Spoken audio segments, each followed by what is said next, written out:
is for the 86th district in Tennessee.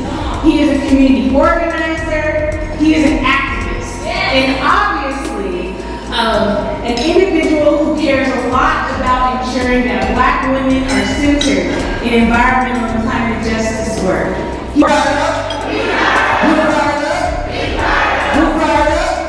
If I was preaching a sermon, it would be titled, God Bless Black Women. God bless Black women who have carried the future and the past generations in their lungs, in their hearts, in their wombs, through the most desolate conditions and the most agonizing of circumstances, from the western coast of Africa where they were kidnapped to the roads where they were harbored and raped and maimed and still struggled and held on long enough that we, their descendants, might have access to the breath of freedom. God bless Black women who build up families even in a society that is bent on dismantling and destroying and separating and segregating them. God bless the Black mothers who mothered children who were not theirs in cotton fields and in tobacco fields and in rice plantations in the United States of America, even as their own children were ripped from their arms. God bless Black women who prayed. God bless Black women who prayed for freedom with their minds and with their songs, saying, before I'd be a slave, I'd be buried in my grave and go home to my Lord and be free. God bless the Harriet Tubmans and those who continue to fight to free us from the shackles of bondage of our people. God bless Black women who live.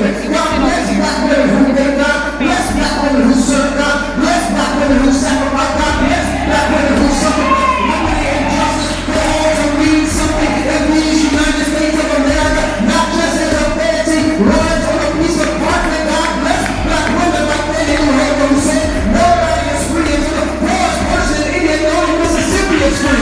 God bless Black women like Lady O'Hara who said, if I fall, I'll fall down. Be born into sport in the fight for justice. God bless Black women who live in a society where they are the most educated.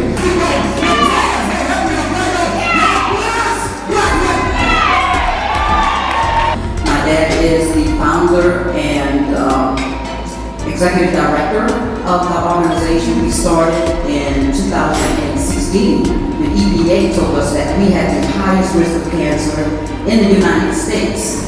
And we have been boots on the ground, traveling all over the world. So, as an educator, our zip code doesn't define our destiny, but it does impact our health. And with Memphis Community Against Pollution, we have constantly been battling against corporations and entities that consistently act as if our lives are vital. We have to have more voices. We have to have more people. Too many people get comfortable being quiet.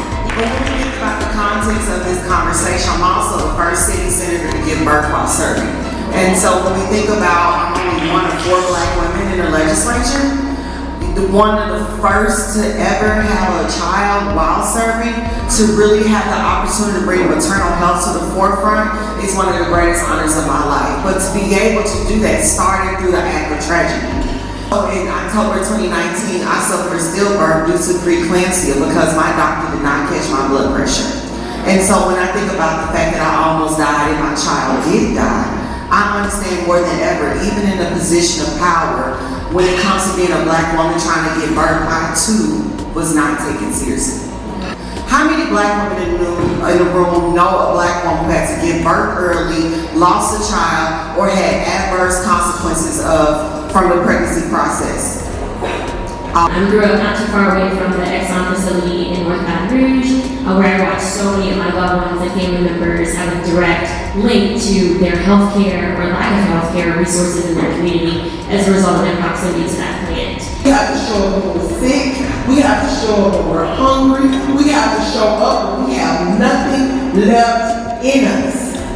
Not because they are forcing us to show up, because if we don't show up, who's sitting in that spot?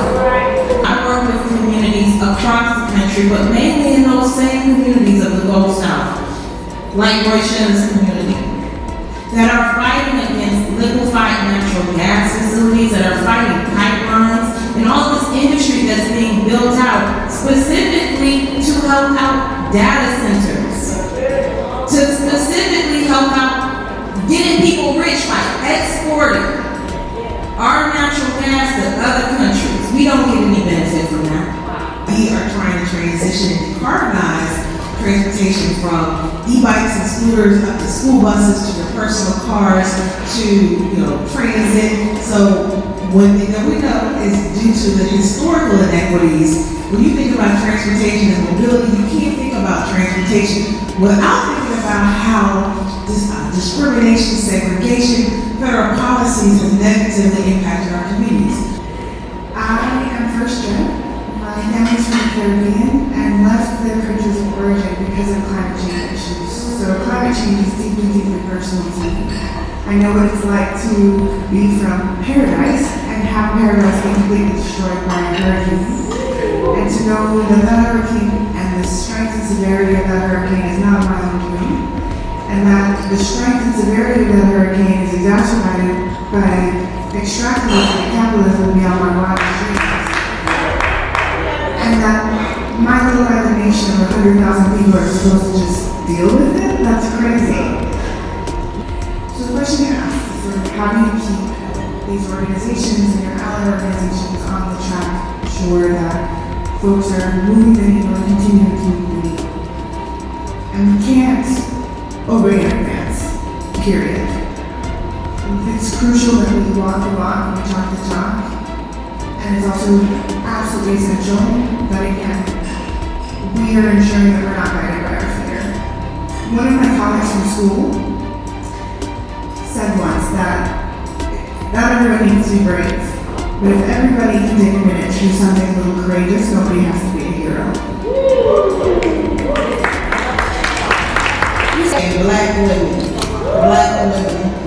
always forced to light up the darkness around us and entertain, to clean up the messes we didn't make, to cook the food, fix the plates, but not be offered anything to eat, to clean the house, make the beds, set the tables, but not be offered a seat.